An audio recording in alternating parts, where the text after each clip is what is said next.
संभल की शाही जामा मस्जिद में रंगाई पुताई मरम्मत और लाइटिंग के कामों की इजाजत दिए जाने की मांग को लेकर दाखिल की गई याचिका पर इलाहाबाद हाई कोर्ट में आज सुनवाई हुई। आज की सुनवाई कोर्ट नंबर 9 में जस्टिस रोहित रंजन अग्रवाल की सिंगल बेंच में हुई। आज की सुनवाई में मुस्लिम पक्ष यानी मस्जिद कमेटी की तरफ से एएसआई यानी आर्कियोलॉजिकल सर्वे ऑफ इंडिया की रिपोर्ट पर लिखित आपत्ति दाखिल की गई। मुस्लिम पक्ष की तरफ से कहा गया कि मस्जिद में रंगाई पुताई हर साल रमजान महीने से पहले कराई जाती है। इस बार भी कई जगहों पर मरम्मत कराए जाने की जरूरत है, रंगाई पुताई कराए जाने की बेहद जरूरत है। इसके साथ साथ कुछ नई जगहों पर लाइट लगाए जाने की जरूरत है, इसलिए इन कामों को भी साफ सफाई की तरह मंजूरी दी जानी चाहिए। हालांकि इस पर आर्कियोलॉजिकल सर्वे ऑफ इंडिया ने अपना जवाब दाखिल करने के लिए कोर्ट से मोहलत मांगी। कोर्ट ने आर्कियोलॉजिकल सर्वे ऑफ इंडिया यानी एएसआई को जवाब दाखिल करने के लिए 5 दिनों की मोहलत दी। कोर्ट ने यह कहा कि अदालत इस मामले में अब 10 मार्च को सुनवाई करेगी। 10 मार्च को ही हिंदू पक्ष यानी हरिशंकर जैन व अन्य जो याचिकाकर्ता हैं उनकी तरफ से भी जवाब दाखिल किया जाएगा।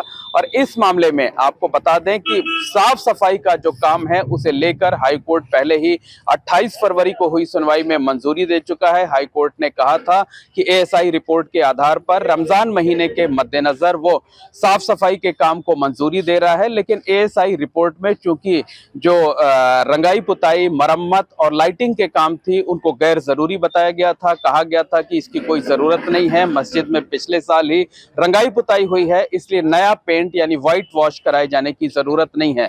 इस आधार पर कोर्ट ने कोई मंजूरी नहीं दी थी। मुस्लिम पक्ष ने इस पर आपत्ति दाखिल की थी और इस आपत्ति पर कोर्ट ने कहा था कि वो लिखित तौर पर अपनी आपत्ति दाखिल करे। तो आज मस्जिद कमेटी की तरफ से लिखित आपत्ति दाखिल की गई।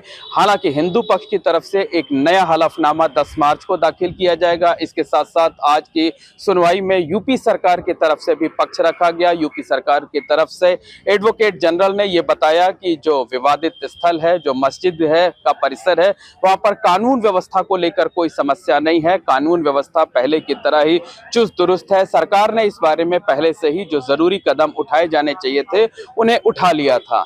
तो अदालत इस मामले में अब 10 मार्च को सुनवाई करेगी। हालांकि आज जब पूरी सुनवाई चल रही थी तो उस वक्त जब अदालत ने अपना फैसला लिखाना शुरू किया तो उसमें शाही जामा मस्जिद को मस्जिद लिखाया। इस पर जो हिंदू पक्ष है, हिंदू पक्ष ने ऐतराज जताया। हिंदू पक्ष की तरफ से अधिवक्ता और याचिकाकर्ता हरिशंकर जैन की तरफ से कहा गया कि यह विवादित ढांचा है, इसे विवादित ढांचा ही लिखाया जाना चाहिए। इस पर जस्टिस रोहित रंजन अग्रवाल ने कहा कि ठीक है, वो इसको डिस्प्यूटेड मॉस्क यानी विवादित मस्जिद लिखवा रहे हैं। हालांकि अभी तक अदालत का फैसला हाईकोर्ट की वेबसाइट पर अपलोड नहीं हुआ है। ऐसे में देखना यह होगा कि जब अदालत का लिखित फैसला हाईकोर्ट की वेबसाइट पर अपलोड होता है तो उसमें क्या कुछ लिखा जाता है। तो निश्चित तौर पर कहा जा सकता है कि आज की सुनवाई में मुस्लिम पक्ष को हाईकोर्ट से राहत नहीं मिल सकी है।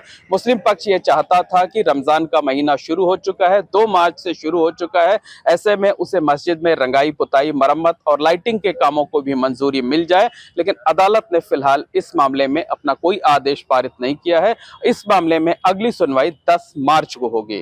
कैमरामैन टीपू के साथ मोहम्मद मोइन, एबीपी न्यूज, प्रयागराज।